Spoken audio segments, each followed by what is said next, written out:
में होई थई हेमंत जी ई का झारखंड में होई था। पेपर लीक पलई का पेपर लीक पलई का आंदोलन करई थई हेमंत जी। अरे बोलिए ना जी।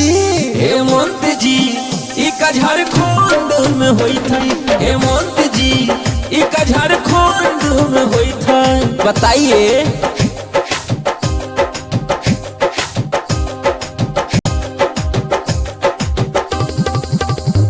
हेमंत जी ई का झारखंड में होई थई हेमंत जी ई का झारखंड में होई था। पेपर लीक पलई का पेपर लीक पलई का आंदोलन करई थई हेमंत जी। अरे बोलिए ना जी। हेमंत जी ई का झारखंड में होई थई हेमंत जी ई का झारखंड में होई था। बताइए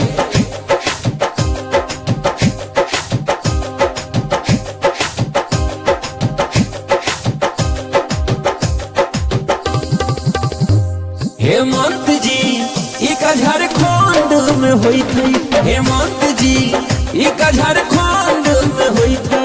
पेपर लीक पलई का पेपर लीक पलई का आंदोलन करई थई हेमंत जी। अरे बोलिए ना जी।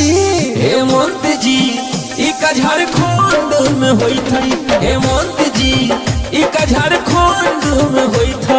बताइए हेमंत जी ई का झारखंड में होई थई हेमंत जी ई का झारखंड में होई था। पेपर लीक पलई का पेपर लीक पलई का आंदोलन करई थई हेमंत जी। अरे बोलिए ना जी।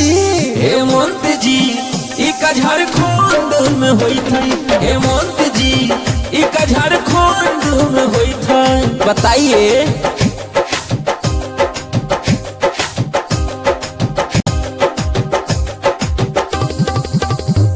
हेमंत जी ई का झारखंड में होई थई हेमंत जी ई का झारखंड में होई था। पेपर लीक पलई का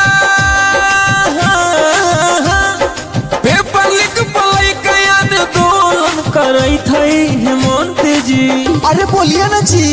हेमंत जी ई का झारखंड में होई थई हेमंत जी ई का झारखंड में होई था। बताइए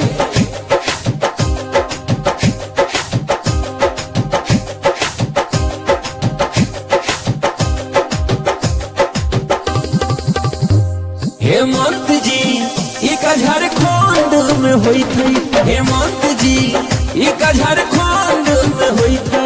पेपर लीक पलई का